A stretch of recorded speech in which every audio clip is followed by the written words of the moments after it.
Hi guys, so welcome to another video. Today I want to talk to you about motivation. And what it is about motivation is that there are certain things proven by science that you can do in order to increase your motivation.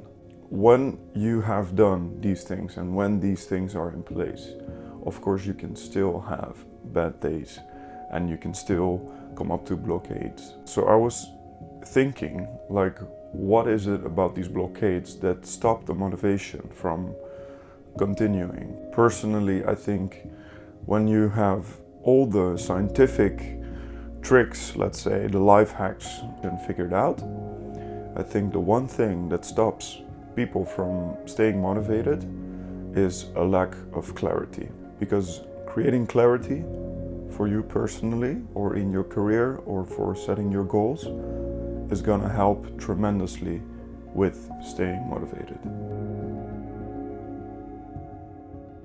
So in 2015, there was a Forbes article that described very concisely what it is about motivation or what you can do to increase your motivation.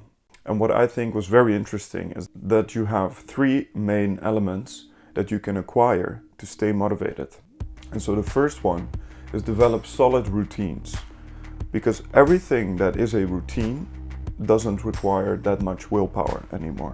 The second one is tackle important priorities first. Because we have a thing called decision fatigue. We have a limited amount of willpower during the day. And if we tackle the difficult things first and the most important things first, then we will spend the most amount of quality time, let's say, on these important issues. And the third one is eliminate unnecessary commitments. And what they mean by this is that you can't just say yes to everything, and that it's really good to stay focused and to stay prioritized. In a previous video of mine, I described already how you can build these solid routines, as described in the book by Stephen Covey, in the 7 Habits of Highly Effective People. So go check that out if you haven't seen that already. So the 3 tips from the Forbes article were: develop solid routines, prioritize the important things first, and look if you have made unnecessary commitments, so things that do not align with your priorities for the moment. In the same Forbes article, they described that willpower is a finite resource. And so there are 3 main reasons why we have massive decreases of willpower. The first reason is if you're forced to do something. If you're forced to do something, you will experience a lot of resistance. To overcome this resistance, you need willpower.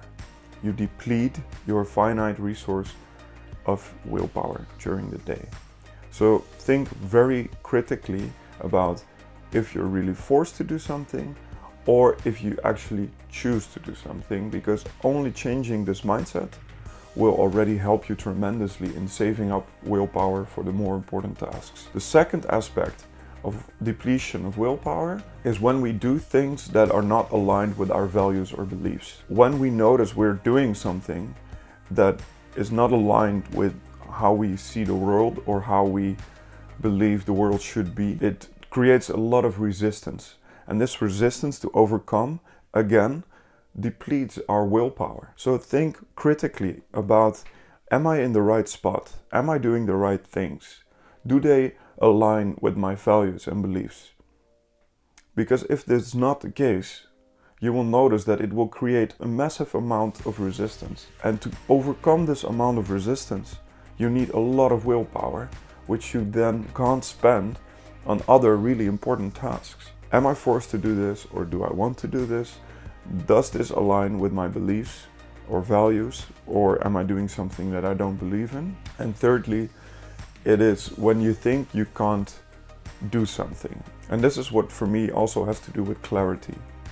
So when you think you can't do something, you don't see a way out. You see a problem, but you don't see the solution to it. And so once you build these 3 habits, let's say, into your system, into your life, into your daily routine, then still you can find yourself on an off day or whatever. And I was noticing for myself that whenever I have those days, I usually lack clarity. So I don't think I lack motivation, because I know in the end still I have the ambition to do something. I'm interested in the topic, I'm interested in developing in this field, and still I have those days. What is blocking me here? Is it the fact that I don't see a solution to a certain problem? Is it that I'm perhaps uncertain about a certain ability of mine? Which things are unclear to me? What blocks me from doing what I need to be doing? So I think it's super interesting to see that there's actually a science behind the motivation, and that we can implement these tricks in our lives and in our daily routine to overcome certain obstacles and to stay productive and to stay motivated. I would love to hear what you think about this as well, because this is how it works for me. Most of the times it's the fact that I think I can't do something, and so it creates a lot of resistance.